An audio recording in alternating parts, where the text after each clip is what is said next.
हे ईश्वर, हमें आत्मशांति दो उन चीजों को स्वीकार करने की जिन्हें हम बदल नहीं सकते, हिम्मत दो उन चीजों को बदलने की जिन्हें हम बदल सकते हैं, और इन दोनों में भेद जानने की सद्बुद्धि दो।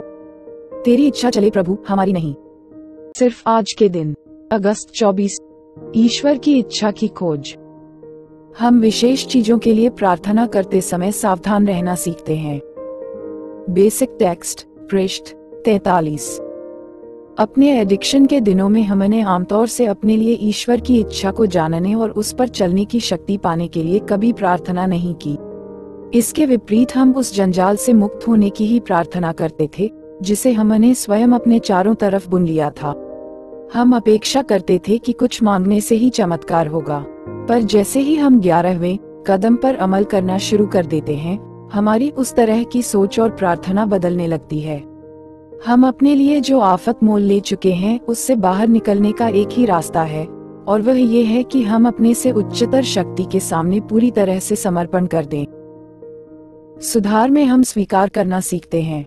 प्रार्थना और ध्यान में हम ये जानने की कोशिश करते हैं कि अपने रास्ते में आने वाले हालातों से हम कैसे निपटें। हम लड़ना झगड़ना बंद कर देते हैं, हालात कैसे हों, क्या हों, इस पर अपनी राय को छोड़ देते हैं।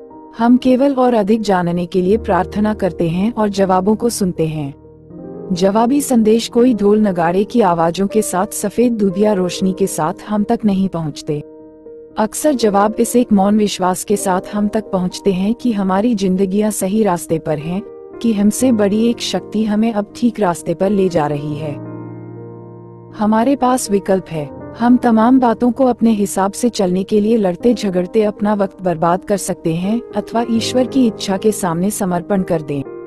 जिंदगी के ज्वार भाटे के सच को स्वीकार करने से ही मन की शांति पाई जा सकती है। सिर्फ आज के दिन मैं अपनी उम्मीदों का समर्पण कर दूंगा। अपनी उच्च शक्ति से दिशा पाने के लिए उससे प्रार्थना करूंगा और जीवन जैसा भी हो उसे उसी रूप में स्वीकार करूंगा। हे ईश्वर, हमें आत्मशांति दो उन चीजों को स्वीकार करने की जिन्हें हम बदल नहीं सकते, हिम्मत दो उन चीजों को बदलने की जिन्हें हम बदल सकते हैं, और इन दोनों में भेद जानने की सद्बुद्धि दो। तेरी इच्छा चले प्रभु, हमारी नहीं। Thanks for watching. Like, make sure, subscribe at @trend__9.